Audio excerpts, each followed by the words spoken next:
भारतीय काँग्रेस पक्ष यांचे महाराष्ट्राचे अध्यक्ष हर्षवर्धन सपकाळ यांचा आज उल्हासनगरमध्येच नव्हे तर कल्याण डोंबिवलीमध्ये देखील दौरा होता आहे। या दौऱ्याच्या अंतर्गत त्यांनी उल्हासनगर शहरामधील राष्ट्रीय काँग्रेस पक्षाचे जे उल्हासनगर शहराचं जे गांधी भवन सभागृह आहे आणि संपर्क कार्यालय आज त्याचं उद्घाटन केलं। या उद्घाटनावेळी त्यांनी माध्यमांशी बोलताना सांगितले कशा प्रकारे या महाराष्ट्रामध्ये भारतीय जनता पक्ष आणि शिंदे गट यांच्या माध्यमातून वेगवेगळे त्रासदायक कामं केली जात आहेत आणि त्याच्यामुळे जनता त्रस्त आहे।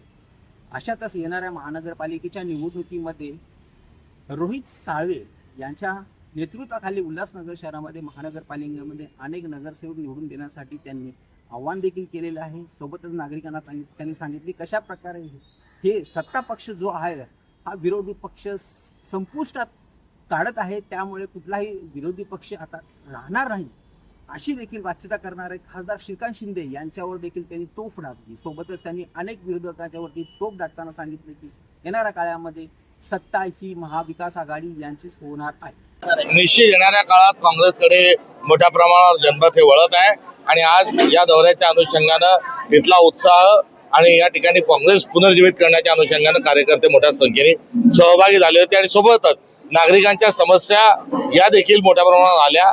भाजप इथल्या सर्व स्थानिकांच्याशी मोठा धोका त्यांनी केलेला असल्याचं देखील उघडकीस आलं। सर आज निवडणुका लढणे हा भारतीय नागरिकांचा अधिकार आहे आणि धर्म परिषद झाली असेल तर ती पण चांगली गोष्ट आहे, कारण महावीरांचा विचार हा विनयाचा होता, विवेकाचा होता आणि त्यांनी दिलेला महावीरांनी दिलेला सर्वोदय शब्द हा महात्मा गांधींनी घेऊन काँग्रेस पक्षाशी जोडलेला आहे। काँग्रेस पक्ष सत्य आणि अहिंसेवर जसा उभा आहे तसं अहिंसा हे देखील मूल्य महावीरांच्याच माध्यमातून काँग्रेसकडे हे आलेलं आहे आणि भगवान महावीरांनी केलेली क्रांती ही मनुवादाच्या विरोधात केलेली क्रांती होती। त्यामुळे महावीरांचा विचार हा मनुवादाच्या विरोधातील विचार आहे, अर्थात तो संविधानाचा विचार आहे। ते जर ते पुढे घेऊन जात असतील तर आनंदाची बाब आहे। मात्र यासोबतच पक्षांची आणि प्रत्येक प्राण्याची जशी काळजी आहे तशी मानवाची पण असली पाहिजे आणि त्या अनुषंगानं कबुतरांच्या प्रश्नाच्या माध्यमातून पुढे आलेल्या प्रश्नात लोढाजी जे आहेत मंगलप्रसादजी लोढा हे एक कबुतरांसाठी कबूतर टावर उभं करतील अशी देखील आमची या निमित्तानं अपेक्षा आहे। आम्ही त्यांनी जे सांगितलं बेशरमपणाने कबूल केलं हे तर गेल्या अनेक दिवसांपासून आम्ही बोलतच आहोत।